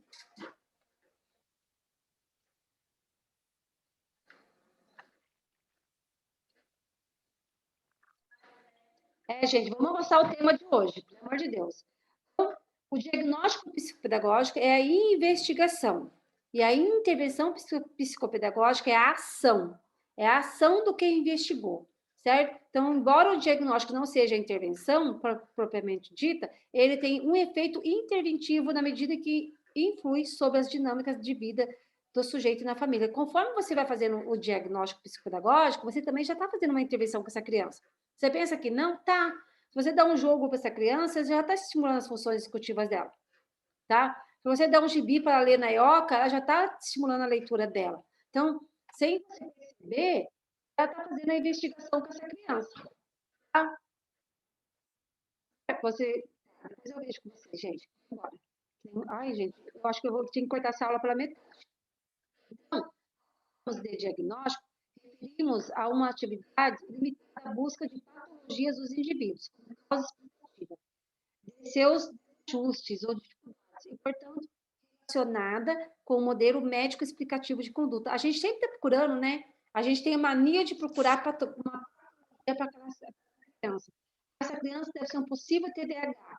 Essa criança deve ser um possível dislexia, uma possível desortografia. Gente, mas a gente tem que ter calma, tem que ter paciência, né? Hipóteses confirmadas ou não. Muito ruim do áudio. Se falarmos de avaliação, né? Falamos do diagnóstico, tá? Quando falamos de avaliação, referimos um tipo de informação muito mais amplo sobre a pessoa. Não fica centrado exclusivamente no indivíduo, mas também no seu ambiente e na interação entre ambos. E não utiliza como procedimento o principal, quase único, os testes psicológicos ou avaliação clínica. Então, assim, tem cuidado, sabe? Fica tão focado nos testes, eu vou tirar o fone de... Você fica tão focado nos testes, que aí você... Nossa, por que será que meu áudio tá ruim assim, gente? Não entendo. Não consigo arrumar esse áudio. Você fica tão focado nos testes que você esquece, às vezes, de observar como que esse indivíduo está ali na conduta dele, no comportamento dele. E quando você vai aplicar um teste, você tem que tirar todos os distâncias, entendeu? Você, como psicopedagoga, você não pode ficar prestando atenção em outras coisas. Você tem que prestar atenção no seu aprendente ali, nossa, com um olhar clínico bem legal mesmo, tá? Não pode ser 1 minuto, tá? Então, nesse manejo clínico, né, nós temos a dimensão técnica e a dimensão técnica. Na dimensão técnica, a escuta da queixa, a investigação, que é a pesquisa e coleta de dados, a compreensão global do sujeito que aprende. Essa aí é a dimensão técnica. Na dimensão clínica, você vai ter uma relação do psicopedagogo com esse paciente, uma transparência com ele e sempre tá buscando ali dele ter autonomia.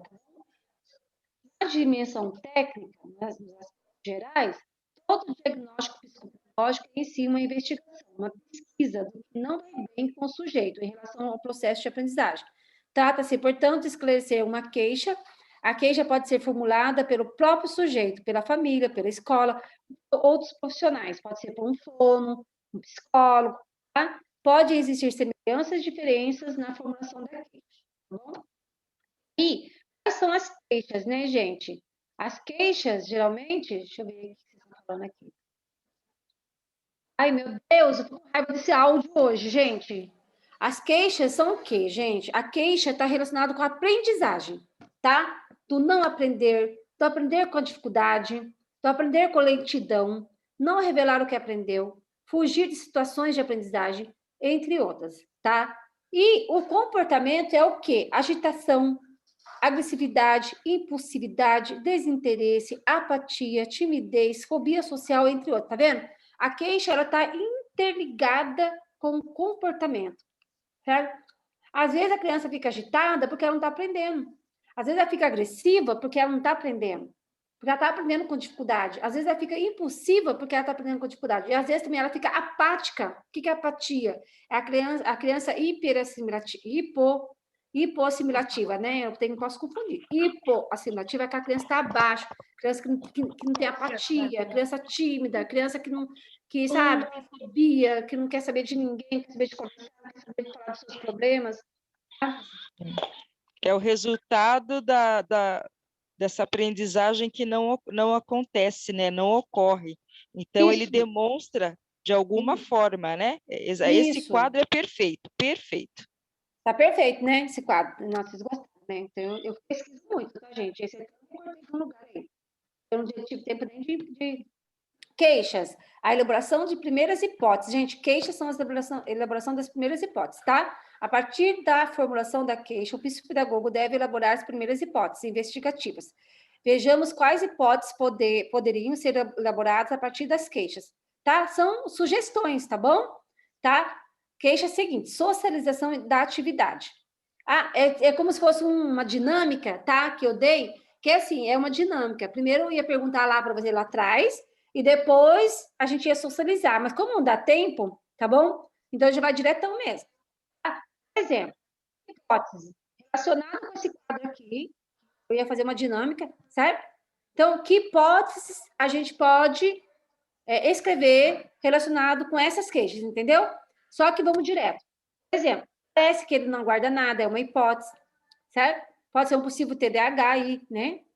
Não tiro nota boa porque relaxo, não presta atenção, a própria criança, né? Só consigo quando alguém me ajuda, tá vendo? Ele precisa de ajuda para poder realizar as atividades, ele não foi estimulado, ele não faz nada na sala, não fixa em nada, não presta atenção na aula, pode ser uma possível TDAH, porque, gente, o TDAH, vocês pensam que o TDAH é aquela criança agitada, né?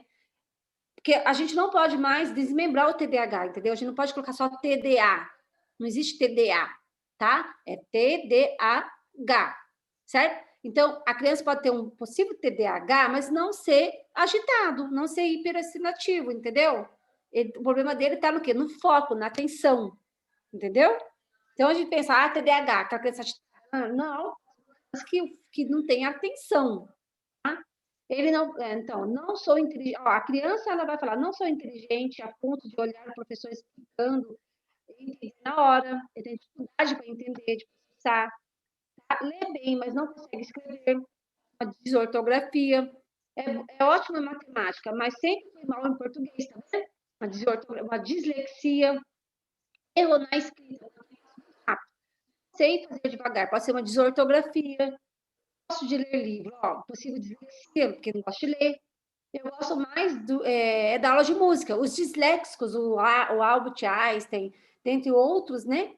Eu tenho aula, né? Já dei várias aulas sobre dislexia, né, gente? Aí eu mostro os possíveis artistas, né? Que eles têm foco na música, o Beethoven, não sei, né? Tem foco em música, foco em artes, mas eles não gostam de ler. Por quê? Porque eles têm não gosto de dividir, não sei conta de dividir, pode ser ou desaprendizagem. Sempre mal na escola, mas eu também era assim, e hoje estou muito bem. O pai pode ter sido possível disléxico, entendeu? E a criança, ela nasce com hereditário ali do pai, tá? Aí a criança vai para a escola porque a mãe mandou, alguém mandou, né, por obrigação. Estudo, na hora da prova, dá nervoso, mas esqueço, pode ser intelectual, tá? Não tem memória de curto prazo. Estou me esforçando. As matérias, um pouquinho de errinho aqui. As matérias não vou nada bem. Sei conseguir resultado melhor. Não gostei da professora, gritava muito. Ela é a cabeça dura, que nem eu, lá em casa, ninguém sabe nada. Tá vendo? A própria mãe fala, né? Ai, meu filho é cabeça dura. Olha, como que essa autoestima dessa criança vai aumentar se o próprio pai fala que a criança é cabeça dura? Só o próprio professor desfaz da criança. Então, quando eu der aula sobre desenho projetivo, gente, tá? Aí vocês vão entender isso aqui, ó. Quando eu for dar aula par educativo, lembre de todas essas frases aqui, que aí vocês vão entender melhor. Isso. Não estudo, não tenho paciência para estudar. Só agora, na quinta série, é que as matérias são mais difíceis. Olha só. Tá? Acho que está tudo bem, mas não sei. Eu disse que eu trazer ele aqui. Eu não queria aprender a ler e escrever. Tenho medo de tirar nota baixa, repetir de ano e perder os amigos. Tive dificuldade no colégio.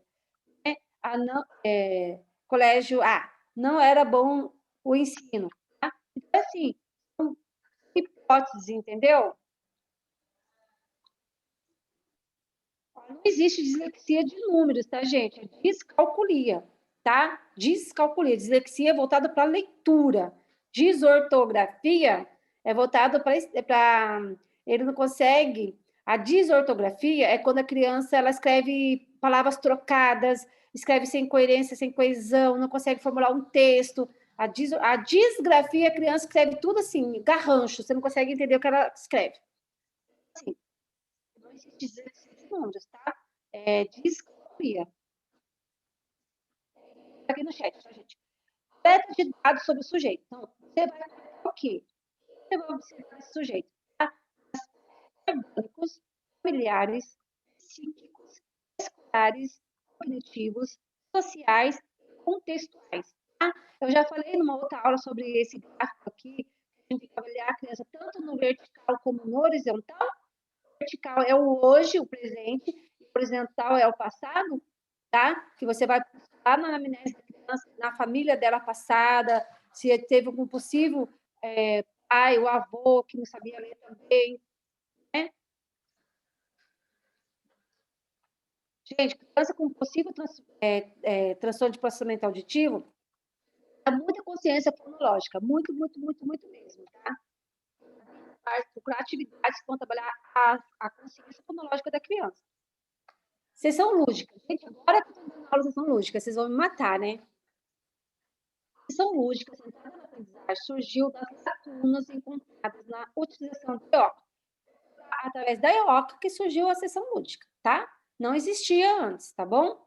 Então, e da hora do jogo também. Diagnóstico proposta por diferentes autores. Essa intervenção nos traz informações sobre os aspectos afetivos gerais da aprendizagem. Porém, quase não existe espaço para condutas relacionadas. O material utilizado deve atrair o paciente pela sua utilidade, não por ser diferente e usual. Então, assim, não adianta você pegar jogos caríssimos, que tocam musiquinha. Certo?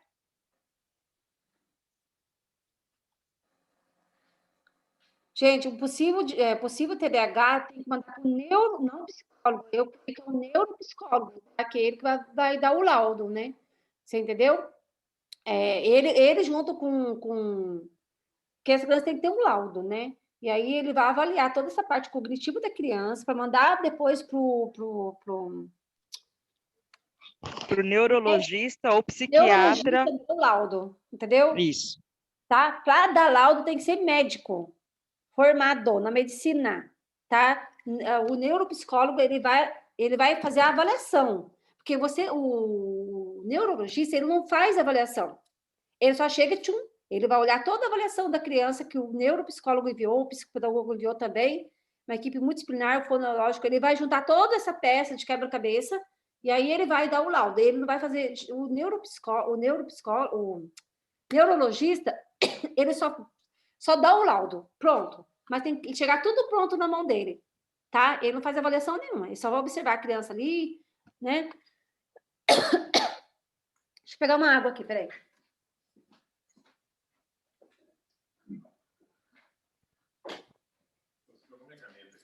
Eu não. Não lembro, não. Acho que não. Ó, então, bora. Bora. Acho que tudo. Como deve ser a caixa lúdica? Uma das autoras, tá? A Maria Lúcia Leme Vaz. Eu indico vocês lerem os livros dela. A caixa elementos que pressupõem essa análise, não sendo, portanto, uma caixa lúdica qualquer. Então, assim, você vai escolher o que você vai pôr ali. Se for uma criança pequena, você vai colocar objetos de criança pequena. Se for adolescente, você vai colocar objetos voltados para adolescente, tá, gente? Tá? Mas nada impede também você pôr uma massinha, porque um adolescente que pega também coisas de muito assim, né? De criança, também você vai observar, entendeu? E, por exemplo, você põe alguns jogos na caixa lúdica também, para ver se o interesse dele é brinquedo ou é jogo. Então, aí a caixa lúdica é um pouco diferente da Ioca. Então, os materiais, né? A Klein também, né? Marlene Klein, né? Como é que chama mesmo? Marlene Klein. Então, e ó, família terapêutica eu não tenho até hoje, gente, porque é muito caro esse trequinho da família terapêutica, sabe? Então, é muito legal você colocar a família terapêutica. Esse aqui é o exemplo de uma caixa lúdica, tá? Ele colocou brinquedo de meninas. Por quê? Mesmo sendo um menino, hoje, como é que tá a situação hoje nos nossos dias? É legal você colocar brinquedo de menina, para saber como que essa criança vai reagir, se ele vai pegar brinquedo de menina, como é que ele vai brincar com esse brinquedo. A família terapêutica é para ver a parte da situação familiar, né? Se a mãe estiver grávida, por exemplo, se é um bebezinho em casa, como que você vai... Então, a diferença da caixa lúdica da Ioca é que na caixa lúdica você não vai fazer intervenção, você vai ficar mais na observação. Você vai pôr a caixa ali para a criança, vai deixar a criança escolher o que ela quer pegar, tá? E você vai observar essa criança. Tem uns formulários de observação que eu vou mandar para vocês, tá bom? Então, os brinquedos não podem ser muito pequenos, tá? A miniatura tem que ser de acordo com a realidade e de acordo com o contexto cultural também. Eu tenho uma dúvida, professora. Toda vez que a gente for atender o aluno, tem que ser um recurso que está na caixa, né? No caso, tem que ser um recurso novo, dá para a gente, por exemplo, é um quebra-cabeça. Uma dama, né? Na caixa, tem que ser uma caixa nova, pode reutilizar para outro paciente, aprendente. Você vai usar sempre a mesma. Eu tenho a minha caixa lúdica aqui, quer ver? A minha tá tudo misturada. A minha tá bem misturada, tá, gente? Mas aí depois, no dia da intervenção, eu escolho. Os meus jogos eu não gosto de deixar aqui, sabe? Quer ver? Eu quero usar. Tem fogãozinho, tá vendo? Fogãozinho. Tem hominho, né? Os hominhos.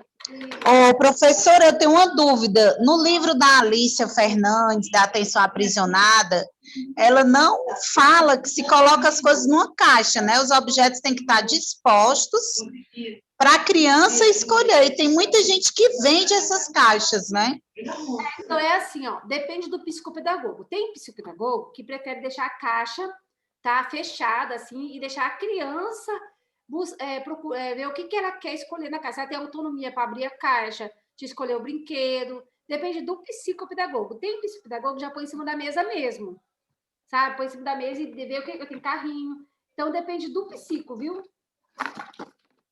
Eu tenho panelinha, tá vendo? Tem, né?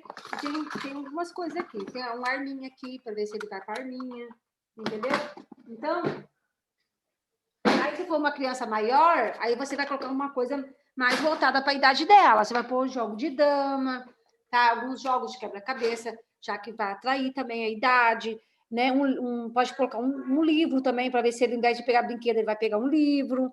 Então, você vai vendo, de acordo com a idade da criança. Aqui tem alguns exemplos, tá? Jogo de sílaba, vareta, casinha de boneca, cama, xadrez, arma, bola, jogo de memória, luto, cubo mágico, quebra-cabeça, família terapêutica, revistas, né? Fantoche, para ver se ela vai criar alguma coisa, instrumentos musicais, peteca, baralho, espada, imaginação, jogo na ponta da língua, que eu tenho ele aqui, papel de carta, né? Pega a vareta, pega a tabuada, passa a letra, baralho, cara a cara. Você vai ler livros para ver se ele não vai querer brincar do livro, tudo isso você tem que observar, tá bom? Professora? Oi? Uma pergunta. Na hora que a senhora coloca a caixa da EOCA, a senhora divide esses dois tempos entre EOCA e a caixa lúdica? Eu estou dividindo agora. A gente vai, como a gente vai atuando, a gente vai vendo, sabe? Eu deixo 20 minutos caixa lúdica, aí deixo eu fico observando a criança, como ela brinca, o que ela pega, o que ela prefere, se ela quer conversar comigo, se ela não quer conversar comigo, fico mais na observação. Aí tem uns formulários que eu vou anotando, sabe? E depois você, agora vamos fazer outra coisa, tal. Aí vamos guardar. Aí eu já observo se ela guarda, se ela não guarda os brinquedos, qual brinquedo que ela pegou primeiro, né? Se ela pegou brinquedo de menina, de menino, né? Se ela pegou brinquedo da idade dela, se ela pegou, como que ela brincou com esse brinquedo, se ela quis destruir o brinquedo, se ela brincou delicadamente com esse brinquedo, ou se ela foi atenciosa com o brinquedo, sabe? Se ela teve curiosidade no brinquedo. E aí depois a gente guarda, aí eu ponho as coisas da EOCA em cima da mesa. Aí a EOCA eu gosto de pôr em cima da mesa, arrumadinho, gente. A primeira, então, é a caixa lúdica?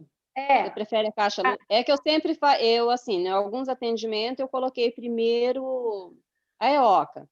Mas se for criança, assim, de 4 aninhos, aí eu já coloco a caixa lúdica.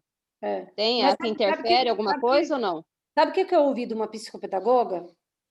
É o seguinte, que o menino, é o seguinte, ele não se comunicava, ele não conversava, e aí ela foi atender, é mais ou menos isso a história, ela foi atender essa criança. E ela começou pela caixa lúdica. Então, todo mundo falava que o menino era autista, tinha indício de ser uma criança autista. E, através da caixa lúdica, ela pôde observar que ele não tinha comportamento de criança autista, sabe? Porque a criança autista, ele vai empilhar o brinquedo, né? A criança, você tem que estudar um pouquinho de autismo, né? A criança vai colocar o brinquedo tudo assim, igualzinho, do ladinho, vai empilhar. A criança já é mais assim, né? Tem toda essa característica de criança autista, você entendeu?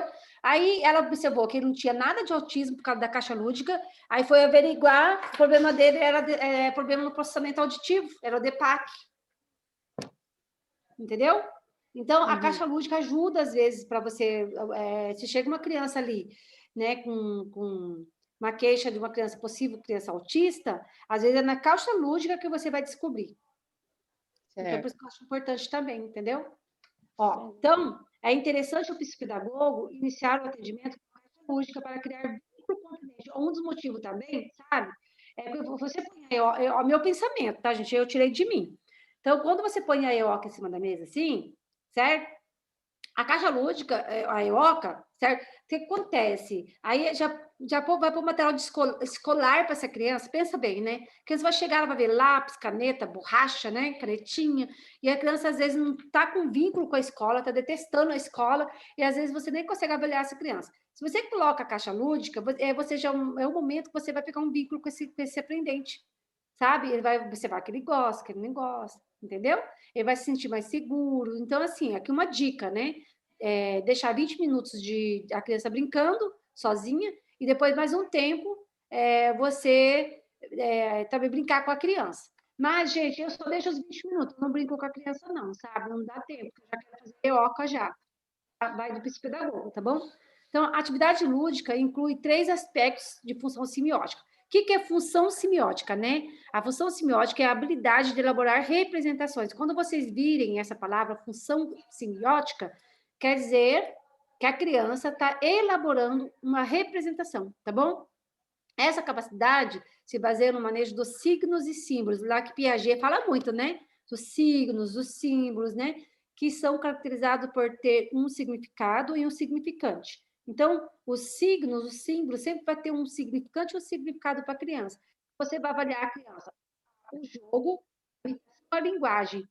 Se ela conversa com o brinquedo, se ela não conversa com o brinquedo, imita, joga, sabe? Então, nessa hora do jogo também, é dividido em 3 momentos. O psicopedagogo deve estar muito atento à realização dessas análises. Então, geralmente, você põe a caixa lúdica ali e põe alguns jogos, né? Então, você vai avaliar, vai enquadrar e vai observar essa criança nesse momento que ela está ali, né? Então, você vai pôr jogo, vai pôr brinquedo, vai pôr massinha, livros, e você vai observar o que ela quis pegar ali. Aí, falando um pouquinho de cada um, né? O enquadramento consiste em como o psicopedagogo foi colocar o sujeito na sessão. Isso é enquadramento. Você colocou os objetos em cima da mesa? Você colocou o objeto dentro da caixa? Como que você colocou essa criança na sessão? Você conversou com ele antes? Você cumprimentou? Você, né, pegou empatia para essa criança? Entendeu? Tá? Que inclui o quê? A sala, o tempo, o material. O papel do psicopedagogo é mais direto e participativo. Só que antes de você enquadrar, você tem que também conversar, pegar um vínculo com essa criança, o que vai fazer. Durante a observação, o psicopedagogo irá observar os caminhos que o sujeito percorre para mostrar o seu cognitivo e suas relações vinculares, entendeu? Então, sempre vai observar também a parte cognitiva dessa criança, como que ele está, que caminho que ele está percorrendo nesse aspecto cognitivo dele ali. Como esse aprendente se comportou durante as brincadeiras, do lúdico e da representação simbólica, tá? Você vai, então, enquadrar, observar e depois avaliar. São 3 palavras que você tem que estar ali na sua cabeça para fazer as anotações, tá bom? Se a criança estiver centrada nos jogos e passar o tempo, poderá permitir e deixar a EOCA para outro dia. Gente, o lúdico é muito importante. Não deixem esse lúdico de lado, tá? Porque você vai criar vínculo. O lúdico é trabalhar com os jogos. Esse jogo, por exemplo, aqui, o Double, as crianças não conhecem esse jogo. A maioria das crianças não conhece. É um jogo caro, certo? A partir do momento que você vai tipo lúdico ali na sua primeira sessão com essa criança, você vai explicar, né? Como que joga. Aqui tem a cartinha aqui. Tem 5 maneiras de jogar, certo? Então, tem uma cartinha, né? Você pode pedir para ele estar lendo, para ver se ele já faz leitura. Você pode pedir para ver se ele entendeu o jogo, para ele explicar se ele entendeu. Olha quanta coisa você já consegue observar através de um jogo. Se ele leu, ele sabe ler. Se ele entendeu, ele tem raciocínio lógico. O cognitivo dele é preservado, porque a criança não tem cognitivo preservado, ela não consegue entender como que joga um jogo, certo? E depois ensinar ele a guardar na caixinha. Depois, com esse jogo aqui, a criança conta, né? Eu conto quantas peças eu ganhei, a criança conta quantas peças ela ganhou. Você trabalha contagem, já vai verificar se ela sabe contar. Então, essa caixa lúdica, ela é legal, sabe? Trabalhar percepção visual. Percepção visual, se ela tem agilidade, se ela compreendeu o jogo, porque assim... Concentração. Porque eu já conheço o jogo, então eu vou ganhar todas no começo, entendeu? Agora, se a criança, depois que ela entende o jogo, ela vê que ela está perdendo, ela vai ser estimulada para tentar ganhar. E se ela não conseguir de jeito nenhum, as crianças têm alguma coisa tem na aprendizagem dessa criança, no neurodesenvolvimento dela. A maioria consegue. Menininha de 7 anos jogou comigo isso aqui, eu ensinei, ela jogou com uma graça, sabe? Então, você vai verificar na criança a inter-relação que ela estabelece com o desconhecido e o tipo de obstáculo que emerge dessa relação. Então, a partir do momento que eu mostro um jogo desse aqui para ela, é o desconhecido para ela, entendeu? Ela nunca viu esse jogo, ela não conhece. Então, você vai verificar qual foi a inter-relação dessa criança com esse jogo, né? O que ela fez para poder ela aprender? Ela se interessou? Ela, né, não se interessou? Né? Então, a criança vai assimilar muita coisa também. Você vai observar se ela tem agilidade, se tem, né? Tudo isso aí, tá? Possibilitar uma leitura dos aspectos relacionados à função semiótica. Lembra que eu falei que é a função semiótica, tá? Da criança, por meio dos símbolos e verificar o nível dos processos acomodativos e assimilativos, que a gente vai entrar agora nisso aí. Então, ela assimilou, ela acomodou, ela equilibrou. É uma criança que não tem problemas de cognição, certo? Ela está equilibrada na cognição dela. Se ela assimilou, acomodou e equilibrou, ela aprendeu. Tá? Piaget fala isso. Tá? Fazer uma leitura dos conteúdos manifestados pela criança em relação aos aspectos afetivos e emocionais relacionados à aprendizagem. Ela sabe perder? Ela ficou nervosa na hora que ela perdeu? Certo? A brincadeira simbólica manifesta pela criança independentemente do material. Sofre influências educacionais, familiares ou não, tá? Então, o psicopedagogo, né, fazer uma análise crítica na escolha dos materiais. A criança aprenderá com seus conflitos e influência na família e também na influência cultural. Então, a partir do momento que você dá um jogo para ela, você vai observar se é uma criança que ela tem desenvoltura para jogar ou não. Você já vai perguntar, oh, alguém joga com você na sua casa? O que você faz? Você vai investigando essa criança. A caixa lúdica é um instrumento de trabalho bastante utilizado para identificar a maneira como o sujeito relaciona com os objetos e a forma como ele aprende, podendo facilitar o psicodiagnóstico. Sabe-se da importância de usar o lúdico como recurso terapêutico. O Winnicott, quem estudar bastante o Winnicott, gente, o Winnicott retrata o jogo como um recurso integrante no ato de aprender. Ele afirma que brincar é algo além de imaginar e desejar. Brincar é o fazer, é o aprender. A criança aprende a brincar. Tá? Então, o psicopedagogo observará com a criança, né, como a criança brinca em vários aspectos, tá? Ele vai observar a criança, como brinca e como escolhe esse material, como estrutura essa brincadeira, como faz cálculos, se é criativa, se distingue os brinquedos, se constrói e reconstrói. É legal colocar também quebra-cabeça, aquele jogo de montar, sabe, Lego? Também é legal para você já observar isso. Se resolve situações problemáticas, tá? Se repete situações convencionais, se junta ou separa ou socializa, se movimenta muito com o seu corpo, se é criativa, se permanece concentrado, se ela tem concentração, né? Se representa vários papéis ou se pede ajuda. E ela pode não ter concentração. Tá? Caixa lúdica. Podemos avaliar a criança através dessa atividade. Olha quanta coisa. A dinâmica familiar, a dinâmica social, o brincar, o grafismo, se caso tiver alguma coisa relacionada com a escrita, a parte psicomotora fina dela também você consegue observar. Se ela tem perseverança em aprender o jogo, se ela faz leitura desse jogo, se ela tem a leitura do raciocínio lógico, observar a preferência do material, o que ela prefere, como que utiliza o material, a organização do material, a criatividade, as ações destrutivas, a curiosidade, a lateralidade, que mão que ela tem preferência, ritmo dela de trabalho e interesse. Olha quanto. Tá? É muito importante que deixe a criança com liberdade para utilizar o material. Exemplo, aqui está uma caixa com muitos materiais e você poderá brincar com o que você quiser. Enquanto isso, eu vou observar. Quando acabar o nosso tempo, eu te avisarei. Olha que legal esse exemplo de caixa lúdica aqui. A letra importante, a bola, olha, pôs uma bola, um carrinho.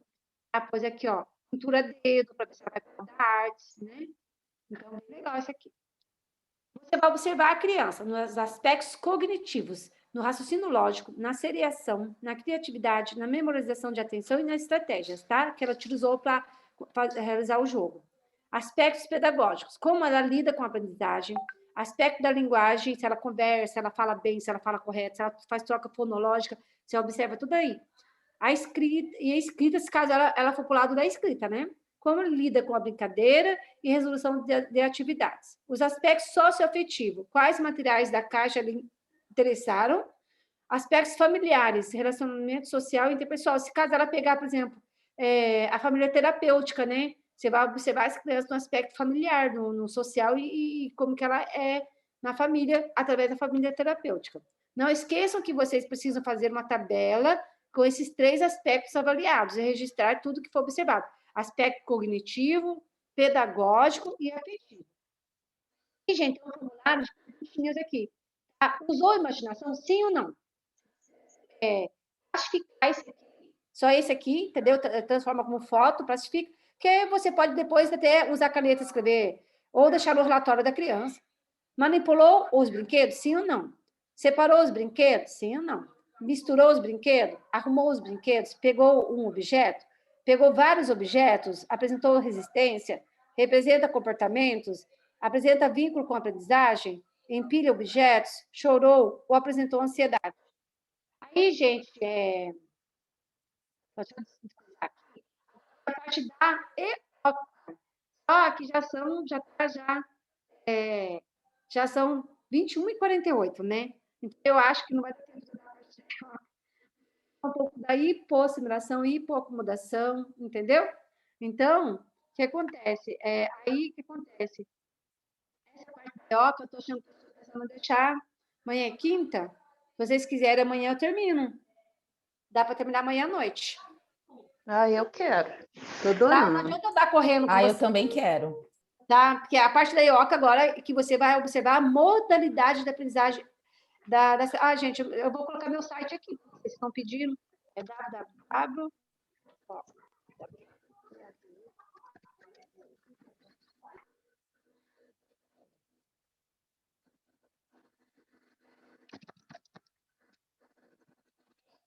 Tá bom, gente?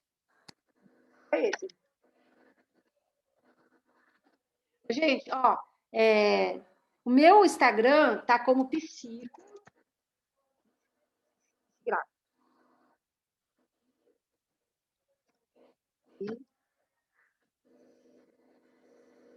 Tá bom? Tem um projeto agora que eu estou montando, que é Neuro. Eu sei.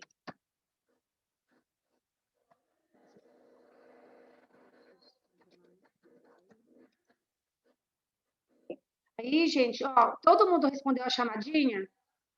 Deixou o link da chamada? Eu vou pôr de novo, tá? Ó. Vou mandar agora. Só um pouquinho.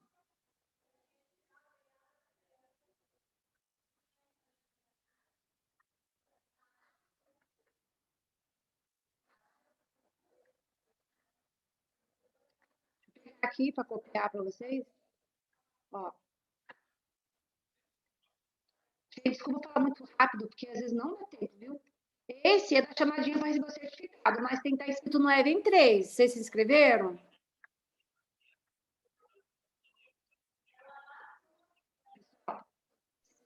Eu fiz a inscrição.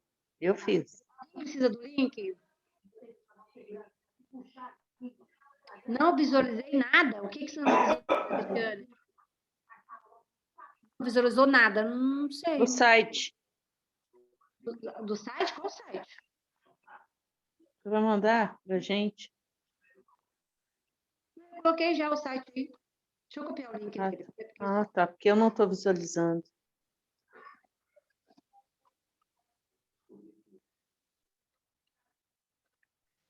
Mas não está aparecendo.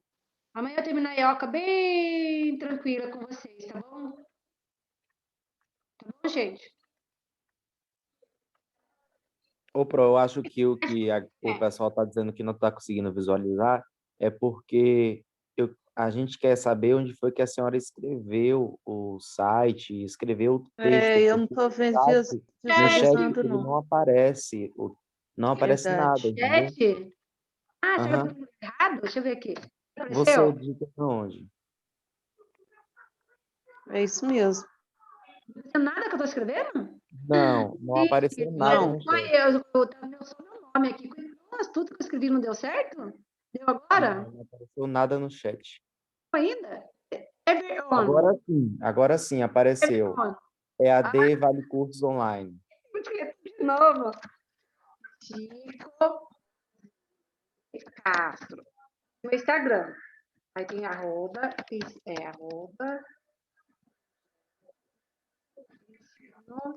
Agora deu certo. Arroba Vale Cursos Online. Eu posto coisas, eu sou louca, gente. Aí. Professora, coloca o link da chamada novamente, do formulário do Google.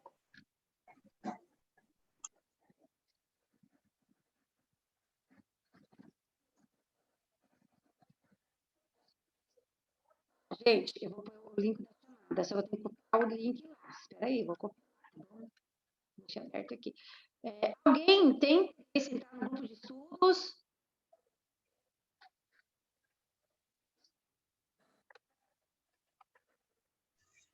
Não saiu o som. Alguém o quê, professora? Quem tem interesse em participar do grupo de estudos que a gente está fazendo, às vezes eu jogo lá. Pessoal, quem topa ler comigo, que às vezes eu faço avaliação na criança, entendeu? E aí porque aí eu tenho que corrigir várias vezes, né? Faço uma correção, menino do céu. Aí eu falo assim, quem topa ler uma avaliação hoje comigo? Aí o pessoal lá, 3 horas. Aí às vezes em cima da hora eu mando, entendeu? Aí eu falo assim, então tá bom, 3 horas tá marcado. Aí o pessoal lê lá e vai ver como é que eu faço a minha avaliação psicopedagógica, entendeu? Tá? Aí eu falo assim, alguém topa? Tá gravado assim. Aí eu falo assim, alguém topa hoje, tal horas, estudar um artigo científico? Aí aparece lá, 3, 4 pessoas, eu topo. Tá bom. Aí eu mando o link lá no grupo do Zoom, entendeu? E a gente vai estudar um artigo científico. Às vezes, gente, porque eu não consigo deixar muito programado, sabe? Eu tenho uma vida meio corrida, entendeu? Eu estudo muito, eu leio muito, estou sempre estudando. Ó, eu estou montando uma aula que eu vou dar mais para frente para vocês, sobre a memória, sabe? o que acontece na parte da memória da criança. Então, isso é uma aula que eu tenho que estudar muito, pesquisar muito, eu tenho que pôr imagem. As minhas imagens, eu gosto que tem a ver com o que está falando, entendeu? Então, eu tenho que pesquisar a imagem que tem a ver com a aula, entendeu? E aí, meus PowerPoints estão cada vez ficando melhores, porque eu gosto de ficar... E essa aula eu vou dar ainda. A próxima aula de você, amanhã, vamos terminar a IOCA, e depois, na quarta-feira que vem, a gente entra com... Depois da IOCA, aí já entra com... Eu acho melhor, primeiro, ensinar um pouquinho sobre dislexia, descalculia, disgrafia, desortografia, todas essas coisas para vocês, TDAH, para depois entrar explicando um pouco dos testes, sabia? Ai, que ótimo. Só que assim, gente, não tem como ensinar a corrigir teste. Eu vou falar do teste, para que serve o teste. A correção dos testes, aí seria um curso à parte. E deixa eu falar uma coisa, quando eu monto o material, eu vendo o meu material à parte, porque não é justo também, gente, eu dar toda a aula e depois o material também eu dar. Esse material de hoje eu vou dar para vocês, que é... Ai, gente, só um pouquinho aí. Vou mostrar as fichas para vocês bem rapidinho, para vocês.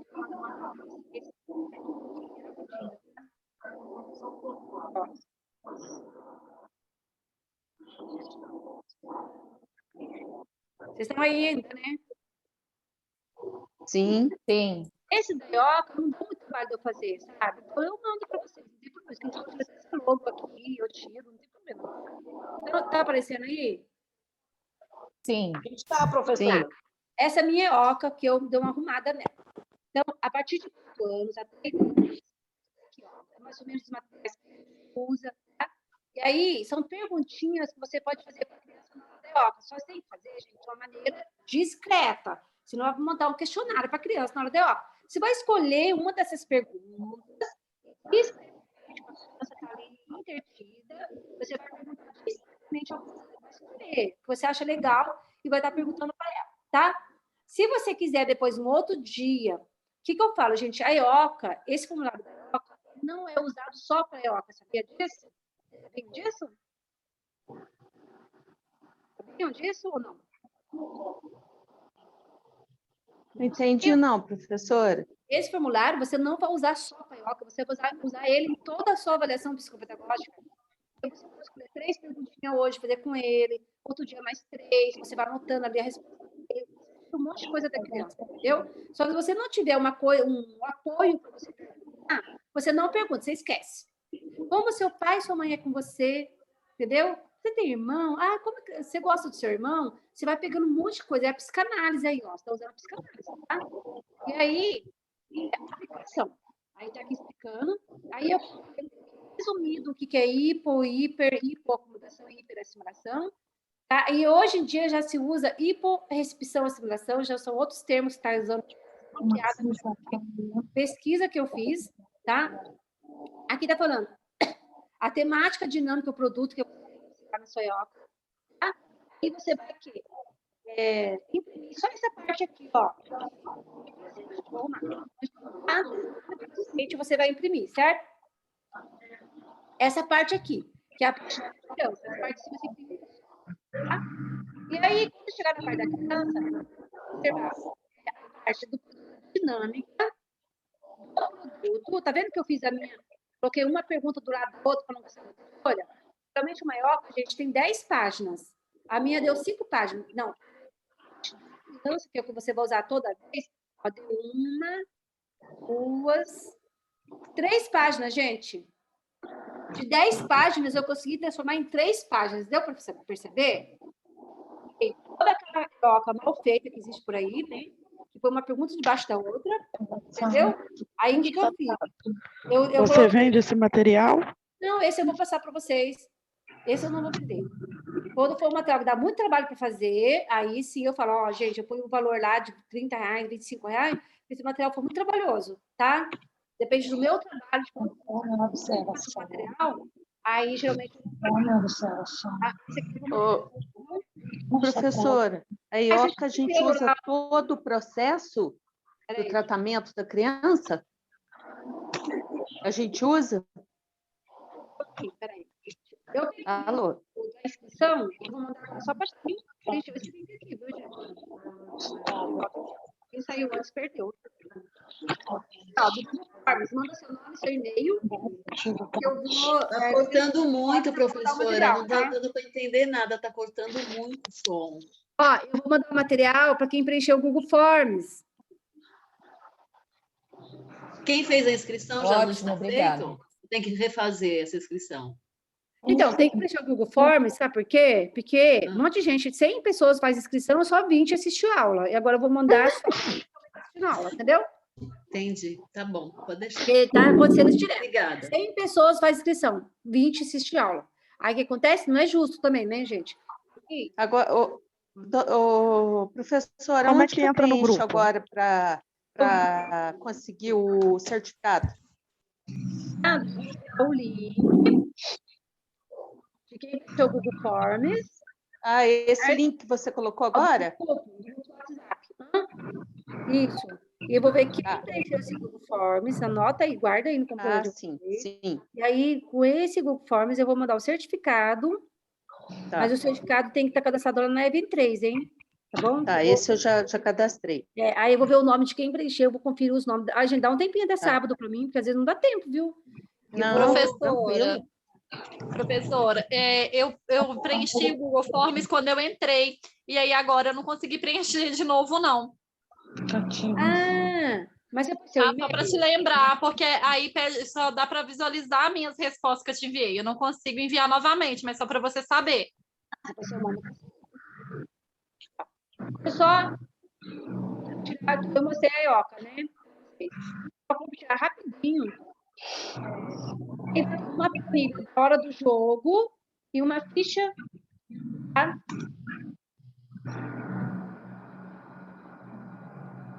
Gente, é assim, não é para imprimir tudo, certo? É que tem aqui a ficha teórica, ficha, certo? E aí, ó, e a parte teórica. Quando chega aqui embaixo, que é a ficha da criança, entender? Entenderam essa parte? Embaixo é a fichinha da criança. Vai imprimir para a criança só essa parte embaixo, ó.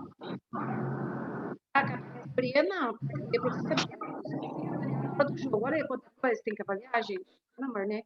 É muita coisa, não. Aí depois tem uma outra ficha de participação lúdica aqui, ó.